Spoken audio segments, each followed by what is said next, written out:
여러분 안녕하십니까? 오박사의 공연예술 이야기 99회입니다. 이번 회에는 지난 회에 이어서 이두현 선생이 대담을 한 내용들을 엮은 책 대담 한국 연극 이면사에서 이두현 선생이 토월회 출신 배우 서월영과 대담한 내용 중에 일부를 소개해 드리도록 하겠습니다.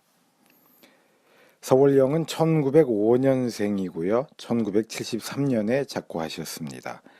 그리고 1920년에 토월회에 입단했다고 이 책에 나와 있네요. 그리고 국립극단에도 계셨고요. 나중에 제가 이두현 선생과 서월영 선생의 대담의 내용 중에 일부를 소개하고 싶은 이유는 딱 한 가지입니다. 제가 조금 이따 읽어드릴 인용문의 마지막 줄 때문인데요. 그 마지막 줄의 내용이 뭐냐 하면 자기가 몸담았던 극단 토월회가 더글러스 페어뱅크스라고 유명한 무성 영화 시대의 배우가 있습니다. 그 사람이 출연한 영화 중에 바그다드의 도적이라고 아주 유명한 영화가 있거든요. 너무너무 유명한 영화입니다.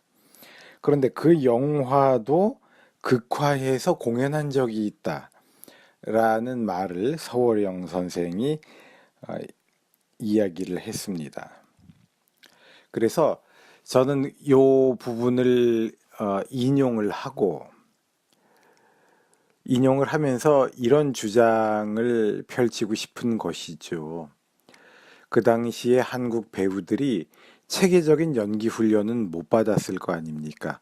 그러면 그들이 연극, 연기의, 연기의 훈련을 어디서 받았느냐, 연기를 어디서 배웠느냐, 연기를 어디에서 참고했느냐 하면 서구 영화들에서 배웠다. 자신들이 연기를 위해서 서구 영화를 참고했다. 라고 주장하고 싶은 것입니다.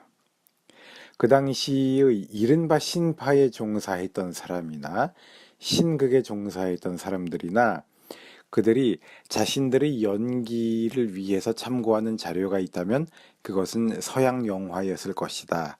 라는 것이죠. 또 이러한 주장을 하면서 이렇게 또 한 걸음 더 나아가서 주장하고 싶은 것입니다. 그러니까 그 시대의 우리나라 배우들은 우리나라 연극은 일제강점기 동안의 한국 연극은 무조건 이른바 신파라고 불렸던 것들이 무조건 일본의 영향을 일변도로 받은 것이 아니었다. 그들의 공연 형식은, 그들의 공연 양식은 서구의 영화들을 통해서 학습이 된 서구의 연기 스타일, 서구의 극작술 이런 것들을 참고해서 이루어진 것이다. 이러한 영향이 다분히 있다라는 것을 주장하고 싶은 것이죠. 오 박사의 공연예술 이야기 이전에 나왔던 것들을, 내용을 들으신 분들은 소프라노 윤심덕도 미국 영화 웨이 다운 이스트, 우리나라에서는 동도라는 제목으로 소개가 됐습니다. 그 동도를 번안한 동쪽 길을 토월회에서 공연할 때 출연했다라는 사실을 말씀드린 것을 기억하실 겁니다. 그래서 그 영화를 얼마나 그대로 재현했는지는 모르겠지만 토월회에서 그 작품을 공연할 때는 극작술이나 연기가 미국 영화의, 미국 배우들의, 미국의 극작술의 영향을 받지 않을 수 없었을 것이다 라고 우리가 자연스럽게 유추해낼 수가 있겠죠. 뿐만 아니라 윤심덕은 데아볼로니 하는 작품들에도 출연을 하면서 연기나 작극술이 서양의 영향을 직접적으로 받은 작품들에 출연을 했을 겁니다. 이런 예들이 많았을 것이라는 것이죠. 아니면은 적지 않았을 것이라는 것입니다. 그런데 우리에게는 이런 문헌적 자료, 문헌적 증거가 많지는 않습니다. 제가 여러 번 반복해서 말씀드리지만요. 그런 가운데서 하여튼 제한된 자료들을 통해서 저는 이런 주장을 하고 싶은 것입니다. 일제 강점기 동안, 특히 1920년대, 1930년대 동안 한국의 작극술, 그리고 배우들의 연기술은 서구의 영화들을 통해서도 학습한 것들이 있다. 그 당시에 우리나라가 일본의 식민지였다고 해서 또 이른바 신파가 일본의 영향을 외색의 영향을 많이 받았다고 해서 그것이 무조건 외색 일변도의 스타일만을 보이는 것은 아니다라는 것을 우리가 꼭 기억할 필요가 있고 그러한 논리를 더 확장시킬 필요가 있다라는 것입니다. 제가 서구 영화라고 말씀을 드린 것은 그 당시에는 헐리우드 영화뿐만 아니라 프랑스 영화, 독일 영화 다 들어왔기 때문에 서구 영화라고 말씀을 드린 것이고요. 그 당시의 서구의 명작들도 역시 거의 동시대적으로 수입이 돼서 한국의 관객들이 보았습니다. 물론 그때는 지금보다 영화 관객의 폭이 작긴 했지만 어쨌거나 동시대적으로 서구의 영화들이 국내에서도 소개되고 소비되고 있었습니다. 그리고 헐리우드의 인기 있는 배우들 라만 노바로니 또 노마 슈어런이 하는 사람들은 우리나라에서 여전히 마찬가지로 스타였고요.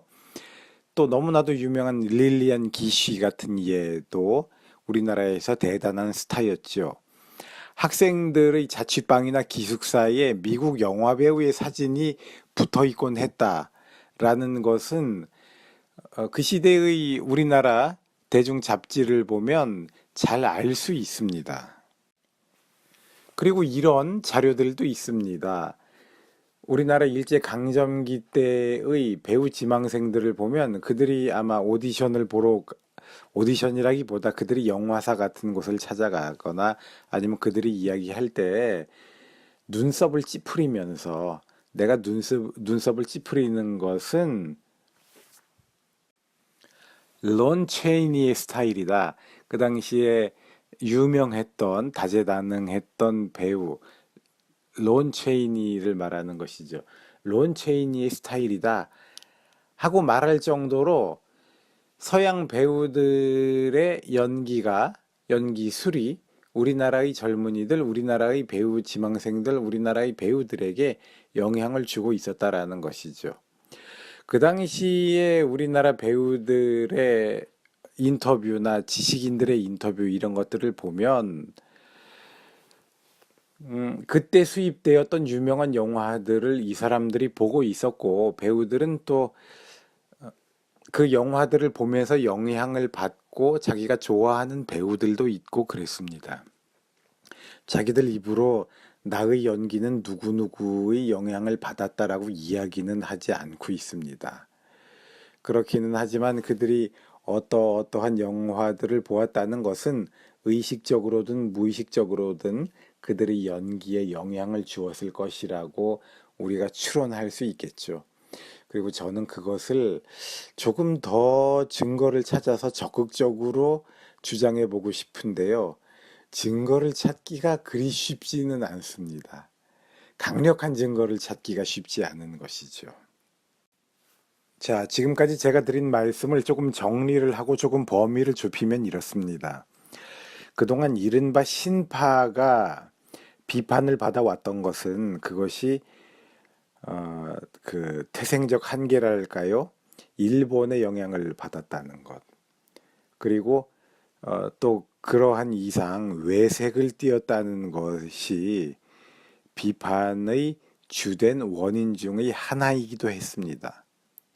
그러나 우리가 그들의 공연과 연기에 서구의 영향이 많이 배어 있었다라는 점을 증명할 수 있다면 그 당시의 이른바 신파 혹은 대중극에 대해서 보다 외색을 떨어내고 우리의 의미 있는 문화유산으로 포용할 가능성이 여지가 많아지는 것이죠. 그래서 일제강점기 동안 한국의 연극과 연기술에 외국 영화가 얼마만큼 영향을 많이 주었는가를 의식적으로 좀 증거들을 발굴해서 주장해 볼 필요가 있을 것 같습니다. 이번 회는 이런 식으로 정리하도록 하겠습니다. 이제부터 제가 그 아까 읽어드리겠다고 했던 부분, 미국 영화가 우리나라에서 극화되었다. 바그다드의 도적이라는 영화가 그렇게 말하는 부분을 읽어드리겠습니다. 토월회 이후에는 영화를 연극화한다든가 가극 같은 작품이 많이 올라갔었어요. 관객을 끌어야 했으니까요. 이에리소라든가 강석연 같은 사람이 노래를 많이 불렀고, 지금의 쇼 같은 것이 그때부터 시작된 거예요. 지금 종로 5가인지 6가에 대극장이 하나 있었는데 그 극장에서 악극 같은 것을 많이 상영했어요. 그것이 해방 후에 많이 번창했고, 그래서 청춘극장이 성립되어서 막간의 짧은 쇼를 보여주게 되었죠. 밴드를 부르고 음악이라고는 아무것도 모르는 내가 기타 하나 들고 연주를 하고, 관객들 반응은 아주 좋았습니다. 극보다도 그 쇼를 보러 오는 경우가 더 많았죠. 당시 이화 중학부에 다니던 남궁선을 불러다 피아노 독주를 시키고요.